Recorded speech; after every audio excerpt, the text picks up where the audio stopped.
অনেক সময় দেখা যায় মাছ একইভাবে রান্না করে খেতে খেতে আমরা কিন্তু বোরিং হয়ে যাই। তো সেই বোরিংনেসটা কাটানোর জন্য মাছটাকে একটু ভিন্নভাবে রান্না করলে কেমন হয় দেখেন তো। তো দর্শক আসসালামু আলাইকুম, welcome back to my channel. আজকে আমি আপনাদেরকে ভীষণ মজার একটা মাছ রান্না শেয়ার করব। তো মাছটা কিন্তু হলুদ, লবণ আর মরিচের গুঁড়া মেখে নিয়েছিলাম। এখন জাস্ট মাছটাকে একটু ভেজে নিচ্ছি। তো মাছটাকে একটু কড়া করেই ভেজে নিচ্ছি। এ সাইড ও সাইড দুই সাইডে কিন্তু একদম কড়া করে ভেজে নেব।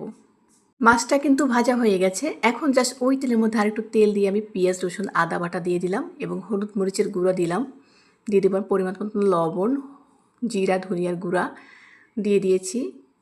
তো এখন আমি মশলাটাকে কষিয়ে নেব। খুব বেশি মশলা এখানে দেব না, তো অল্প একটু পানি দিয়ে দিলাম। দেখো মশলাটা কষানোর পরে তো মাছটাকে এখন দিয়ে দিলাম। তারপর ঢেকে কিছুক্ষণের মতন রান্না করে নিলাম।